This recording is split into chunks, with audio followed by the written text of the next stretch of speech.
Let's take a look at this Whitecap season as a whole. They're heading to MLS Cup. They've made 3 finals this year. They made the Champions Cup final and didn't let off. They went and signed Thomas Muller. But Brendan, you look at this Whitecap season as a whole, how satisfied do you have to be just seeing them in a final at this point? They've certainly earned it. I think it would be disappointing if they weren't in the final, right? Which kind of feels crazy in the sense of, where they started, the projections to begin the season. What I think every MLS pundit on Apple TV had them finishing no higher than 10th in the Western Conference.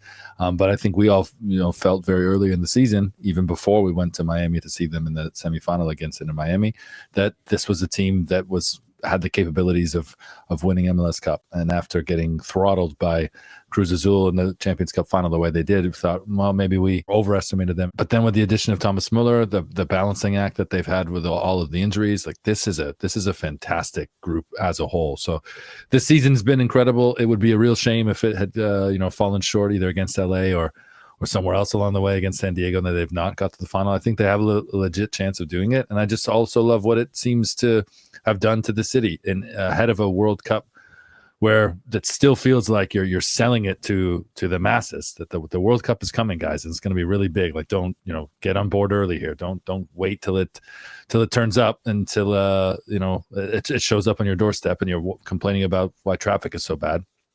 Get in on this now. This is absolutely the right time for the Whitecaps to do it, and a special moment for the city, Alex. Yeah, I think what's cool too is this team you can identify with this team if you're a diehard, if you're a bandwagoner, if you're maybe you're one of those people that would go to 4 to 5 games this season. Maybe if your boss would invite you, if you got invited in a suite.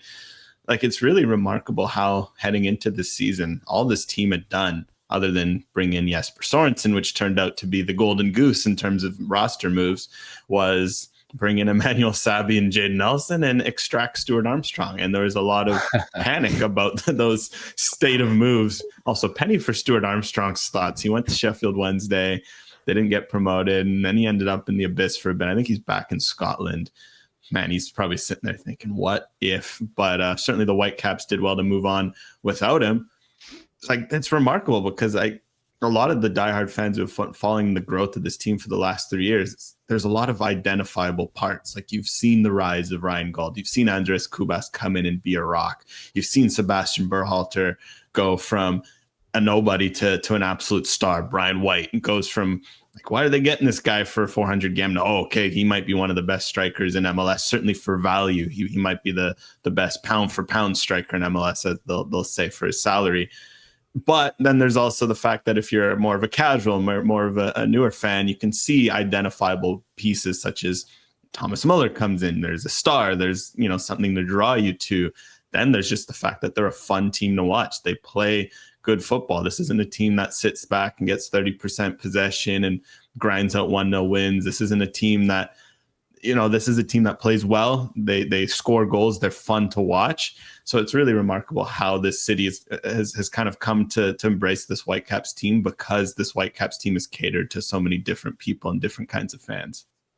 And this team manages to go to San Diego, and they were able to do it quite easily in that Western Conference final. It was 3-0 before halftime. Brian White gets a brace. Ali Ahmed looked fantastic in that match as well. Unfortunate that Chucky Lozano gets on the board, but that one didn't quite matter in how that game ended up playing out. But the Whitecaps now head into a third match of the season against Miami. Just the second that they've done an MLS competition. They only played them once at a sold-out BC Place last season when none of the stars showed up for Miami. But heading into this match, Whitecaps against Miami, how confident can the Whitecaps be?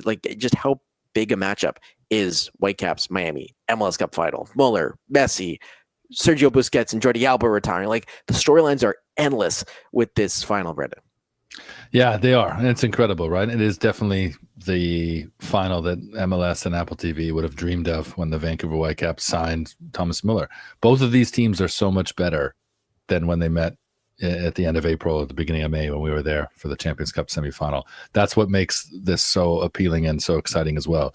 And to my point earlier about, we should be expecting this from the Vancouver Whitecaps, nobody else really is. And everyone's seeing this as, Miami's final to lose. And I think that absence of pressure will be great for Vancouver. And we've seen how well that they play on the road, where they don't feel that level of pressure. That there was all the pressure on San Diego being the number 1 seed, trying to be this miracle team, this expansion side to reach the final. And I think the Vancouver Whitecaps ate that up. So I feel they're going to head into Fort Lauderdale with this makeshift back line of Ralph Priso and Matias Laborda, and much feel the same way. Hey, no one's expecting us to do this. Let's just go out there and play our game. And, as cliche as it is, like, have fun doing it. Can you not say that this team is having the most fun in franchise history?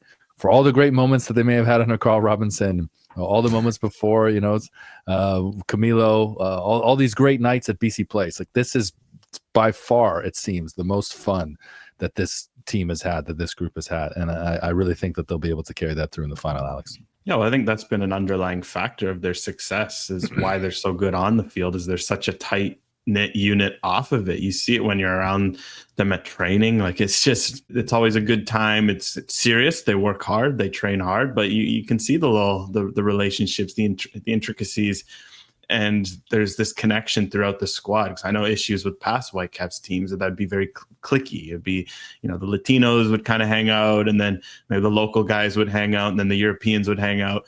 With this team, it's remarkable because you'll see all these combinations of guys. You'll see, Matias Laborda out there, shooting the crap right with Thomas Muller, and then you'll see Ocampo out there joking around with Tate Johnson, and you'll see all these combinations of guys.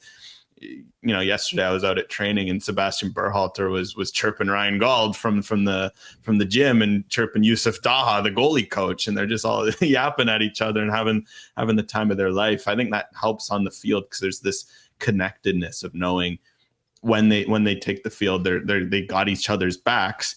And then also in terms of this matchup itself, not only is this a tight knit group, they've kind of eliminated a lot of the fear factor. Like, this season is they've seen it all now. They've seen a Champions Cup run, going to Mexico, they're going to the final, losing a final in such a bad way. Again, we talk about it a lot, but it's important because many people thought that was it for their season. That was such a psychologically damaging loss. That was it. They were just going to flounder, and we're never going to see those Whitecaps again. For them to rebound the way they did is incredible, because that could have been a real season-altering loss. And then since then, to go through all the injuries, to go to the playoffs, to go to the brink the way they did against LAFC, and don't forget how important it is for them to have seen Messi firsthand, because I think what we've seen a lot of this playoffs is, while Messi has been otherworldly and he's been incredible, you just watch the way Cincinnati, New York, the other teams, even Nashville for portions, it was just like so overwhelming for them. It was like they couldn't believe they were on the same field as Messi. Whereas with the Whitecaps, the way they played Miami and the way this team has been through, that fear factor won't be there. Look, Messi is so good, he could take over this game and win it, and that will be the story. But it won't be because the Whitecaps just gave him too much respect. And I think that's kind of this mindset of this group. They like each other, they know what they have to do, and there's a certain seriousness about them that I think will show up with them putting out a competitive outing in the final. Yeah, very well said, man. Just super quickly, Ben, I think that that's part of what made that night we were in Miami to see that second leg in the semifinals so kind of surprising, because we hadn't seen a team play like that. We hadn't seen a team play fearless against Messi in Miami, and they totally played them out of the game and made them look like a 40-year-old team that was on the road or past it or fatigued at the end of a full season. And now Vancouver still seem to have so much energy here at the end of the season, and I think you'll see that again Saturday. And I think when you look at this Whitecaps group as well, not only are they tight-knit, and we can talk about, the power of friendship and how that is a key in championship teams. The Blue Jays, banked on that right until the final moments in Game 7 of the World Series, the whole power of friendship thing. And maybe that's what keeps Thomas Muller's hamstring going for an extra 20 minutes, the power of friendship in this final. But you can also look at the fact that they have Thomas Muller, a guy that has one of the defining factors of his career is that he's the Messi kryptonite. He's beaten Messi 7 of 8 times in competitive games. Like, this is the guy that knows how to do it against Messi, has beaten him in a final before. Now it's the World Cup final. It's a little bit of a different stage than MLS Cup final, but he's done it. He was involved in that play, and I came across a great clip a few days ago of Jesse Marsh on an MLSsoccer.com show breaking down Mario Götze's goal and how Thomas Muller's run created that in the 2014 World Cup. So you look at the power of friendship, you look at the fact that they have Muller, they have that midfield of Kubas, Berhalter, and then Muller in front of them. Like, that is exceptionally good, especially when you consider Kubas has won 3 or 4 games against Messi as well, including the 2 with the Whitecaps, and completely got under his skin in that first leg at BC Place as well. Like, are people sleeping on the Whitecaps? Because to me, this seems 50-50. And there's, even the odds are saying that this is a 70% chance of Miami coming out on this, Brendan. Yeah, honestly, you guys know, but I think everyone sleeps on the Whitecaps all the time. And even with Thomas Muller, I think there's a lot of people that think it's just this Muller magic all the time. And you look at his stats alone, and you would think that, right? A goal a game, or a contribution a game at least. They are a very, very strong team when he is in the side. If you're not watching closely, if you're not dissecting it, if you're not following these guys that are coming in and having to play in makeshift roles, again, Laborda and Priso being the glaring example at the moment, you're not seeing how well balanced, how complete this team is. So yes, people are absolutely, I think, overlooking them. But again, to highlight those factors that we talked about before, I do think that they will feel like there's a real opportunity at hand, but it's not the pressure of like, if we don't grab this now, we'll never grab it again. Whereas Miami, on the other hand, I think do feel like that like this is it for them. Like they have to win. It's a complete failure. They can't bank on next season. Next season is going to be totally different. Timo Werner might be there. They're going to lose everybody. They got to do it now. Whereas Vancouver truly, I think, don't feel that. And that's to their advantage, Alex. Yeah, for sure. And I think what's unique about these two teams, and maybe I'm reaching, but I feel like if Miami's going to win, Messi's going to play a key part. It's going to be like Messi, if he has a level of his game that he can play, Miami will win. For the Whitecaps, it'll be interesting because like Muller could have a not great game. Like, we'll be honest, because he's obviously dealing with an injury, wasn't at 100%.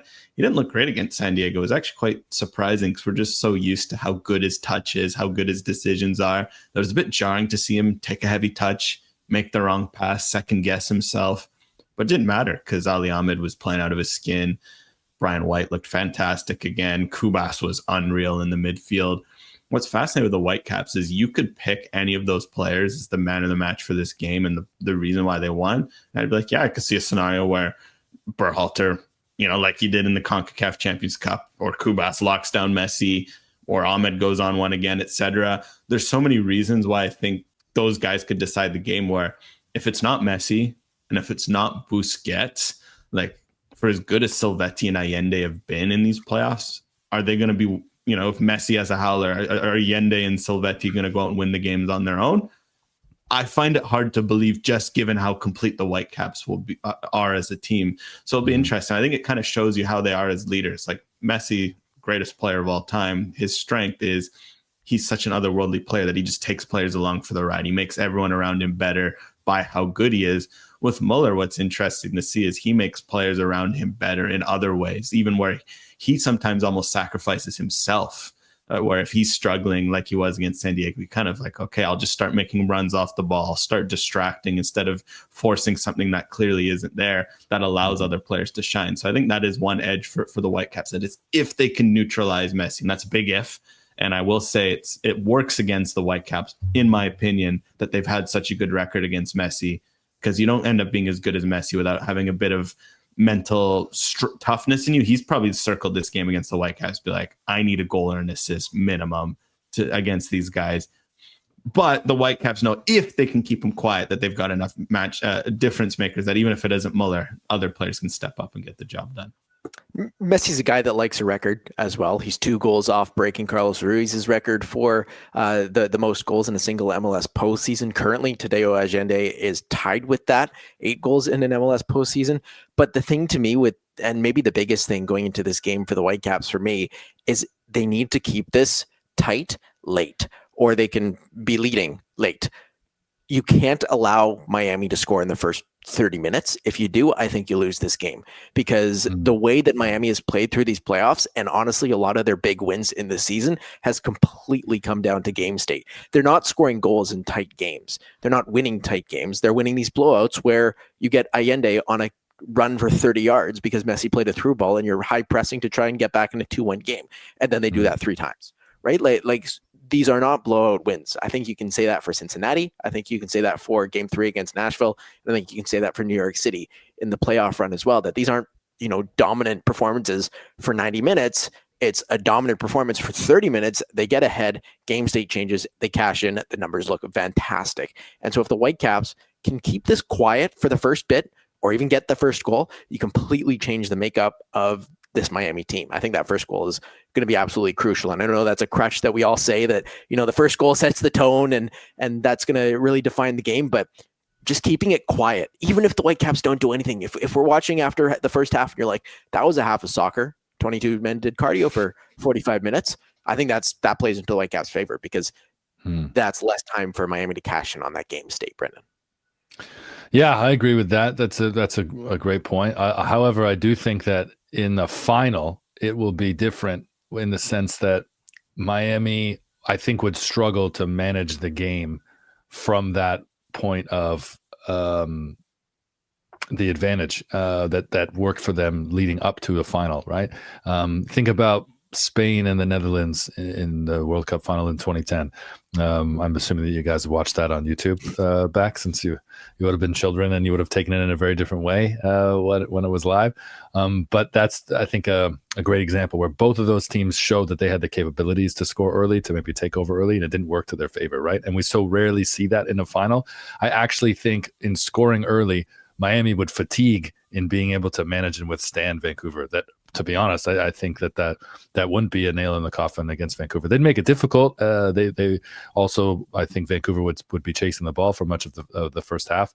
But again, like with the weather seeming to play a factor, like it'll be warm. I don't think that Miami would be able to play that type of management for 90 minutes. So if I'd be, to be honest, I'm more worried the other way. If Vancouver score early, like they did against San Diego, I'd be more worried that they then can't withstand the way Miami turns up the intensity in terms of the volume. And that we've seen, how many times have we seen them come back? And that's when like these magic Messi moments completely turn games. So that would almost be like poking the bear. I think if Vancouver took a 2-0 lead in the first 11 minutes, it's a different team than the team that they took advantage of when we were there back in April. Yeah, something to watch as well is Miami having a bit more of a robust midfield. I think Rodrigo De Paul and Ballestar Rodriguez, we don't maybe talk about how much they've changed. It's been a lot about Silvetti and Allende, which makes sense. They've scored a lot of goals. They've been fun to watch. But man, I was looking back at that Whitecaps Miami lineup, and I cannot believe Javier Mascherano went into that game with a double pivot of Busquets and Redondo. Like, it's actually bonkers that they thought that would work. I mean, Redondo, from what I remember, should have got a red card if I'm not mistaken. He was an absolute loose cannon that day. And Busquets, even he was a bit of a walking red card and got away maybe a bit with reputation in terms of him not getting a yellow till his seventh foul. You look at the way they're set up now with DePaul and Rodriguez flanking Busquets to shield him, to let him do what he does best on the ball. That's another aspect where, Brendan, you mentioned the game. Like, if Miami scores first, and I think this has kind of been like to Ben's point about the way they've managed game states, they can just sit back now because they have a bit more robustness in midfield and just let Messi and the kids up front just run, because they know, okay, we're not going to let the games get stretched out. Whereas before, with how fragile their midfield was, it was almost the opposite. As soon as games got stretched out, they could score, but they would start conceding for fun. That was what happened with Whitecaps Miami. It was really tight for that first half. And then as soon as they Miami really realized they had to push for it, they opened up the game and the Whitecaps just torched them. It is worth noting that I feel like this new midfield setup doesn't maybe get as much credit for how they can keep games tighter. And it's allowed Miami to get into these track meet games they couldn't get to earlier in the year. Granted, the Whitecaps team is flexible itself. They're okay with the track meet. But this shows that why for them getting on the ball, forcing Miami to press, will be just as much as a priority as avoiding those track meets, especially the way Miami's changed since. Okay, Alex, your favorite segment that I always throw for our match previews. What's your prediction for how this game is going to go down? I'm going to say it's going to be a high-scoring one. This is not going to be your typical final. I'm going to go 3-3. The Whitecaps win 4-3 in extra time. It doesn't go to penalties. Wow. Alex? Yeah, I think that feels like a bit wild. I think this is 2-1 Whitecaps win. I know it's we'll go for a bit of the hometown favorite. And maybe I've just seen so much of the Whitecaps, and I think they'll have learned from Cruz Azul. They'll have learned from this playoff run. I think Messi gets one against the Whitecaps. No way he's going 3 games in his career without a goal or an assist against the Whitecaps. But I think this Whitecaps team is strong enough. And what I will say, I know Miami aren't home and they've been very good at home. But the fact that it's at a Chase Stadium with 22K, the Whitecaps have already been there. I don't know how big of a factor home field advantage is. Like, if this was a different team where it would have been really rocking, like, because especially a lot of these 22,000, they're not going to necessarily be Miami diehards. They're going to be more Messi diehards, which, again, we know is a very different kind of crowd. I do think that'll help the Whitecaps be a bit more comfortable on the road. And we know they're already a very comfortable team on the road. The Dolphins are away this weekend. I am honestly astonished that in the lead up to knowing that this final was going to be on the 6th, that they didn't make some arrangements to have Hard Rock. It's honestly disappointing. The league must look at this and think, damn, we wish we had a neutral venue back in the day, because in a lot of other MLS markets, I think they would have been able to turn up the atmosphere for sure. There'll be a lot of great, secondhand ticket touts cashing in and making a profit off of the resale of some of these tickets. But you're right that the atmosphere, won't be the influential piece that it can be, and that you would like it to be in finals in general, especially in a final this magnitude. I also agree that Ben's prediction is wild, and that 2-1 is a correct scoreline. 2-1 for the Whitecaps, with Miami scoring first, as Ben's point, and then to my point, Vancouver stepping up and making them pay. Messi will score in the first half, and then maybe around the hour mark, Vancouver will find their way and they'll take a 2-1 lead rather quickly, and Miami will be done and dusted. Well, MLS Cup final coming up at 11:30 a.m. Pacific time on Saturday, and that's certainly going to be an exciting one, considering that BC Place is going to be packed and there's no game there. It's just watching it on the TV.